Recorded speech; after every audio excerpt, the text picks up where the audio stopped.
ফয়সাল ভাই আসলাম।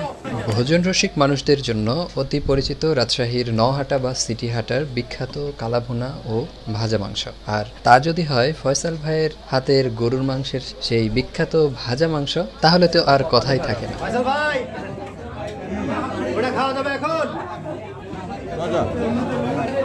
ভালো আছে, তবে ভিড় খুব বেশি। আজ বেরিয়ে পড়লাম ফয়সাল ভাইয়ের স্পেশাল ভাজা মাংস খাওয়ার উদ্দেশ্যে। সাথে আছেন আতাউর ভাই এবং সোহান ভাই। নওহাটাতে হানিফ ভাইয়ের কালাভুনা, রিপন ভাইয়ের কালাভুনা এবং আরও অনেকের হাতের বিখ্যাত কালাভুনাই বেশ জনপ্রিয়। তবে স্পেশালি ফয়সাল ভাইয়ের ভাজা মাংসটা আজকে খাওয়ার খুব ইচ্ছে থেকেই চলে আসলাম। ফয়সাল ভাই আসলাম।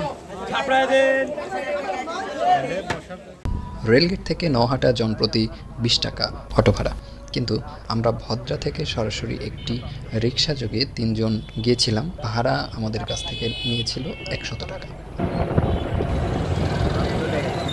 রাজশাহীর নওহাটা হাট বসে প্রতি সোমবার ও বৃহস্পতিবার। অটো থেকে নেমে হাতের বামে এই রাস্তা ধরে সোজা সামনের দিকে এগিয়ে গেলেই, সেখান থেকে বাম দিকে আবার ঘুরে গেলেই দেখতে পাবেন, এই রাস্তাটির শেষের দিকেই দেখতে পাবেন ফয়সাল ভাইয়ের দোকানটি। ওই যে দেখুন কতটা ভিড়। আজ বৃহস্পতিবার, আজকেও একটি হাটের দিন ছিল, তবে সকালে বৃষ্টির কারণে খুব একটা ভালো হয়তো হাট হয়ে ওঠেনি, সেরকমটাই মনে হচ্ছে। তবে আমরা এখানে এসেছি দুপুরবেলা, আর আজকে প্রচুর লোকের ভিড় এখানে দেখতেই পাচ্ছেন।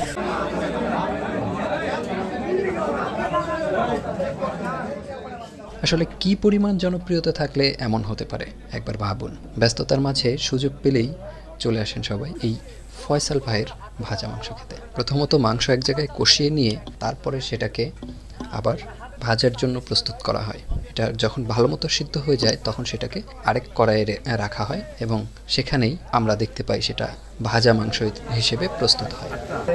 সালাদ,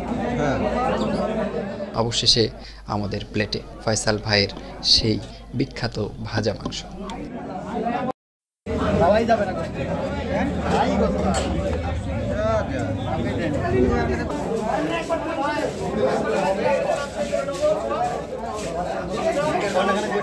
যারা ফয়সাল ভাইয়ের ভাজা মাংস খেয়েছেন তারাই জানেন আসলে এর প্রকৃত স্বাদ অসাধারণ। বলা যায় একটু কপালে খারাপ। ফয়সাল ভাই ওটা খাওয়া যাবে এখন?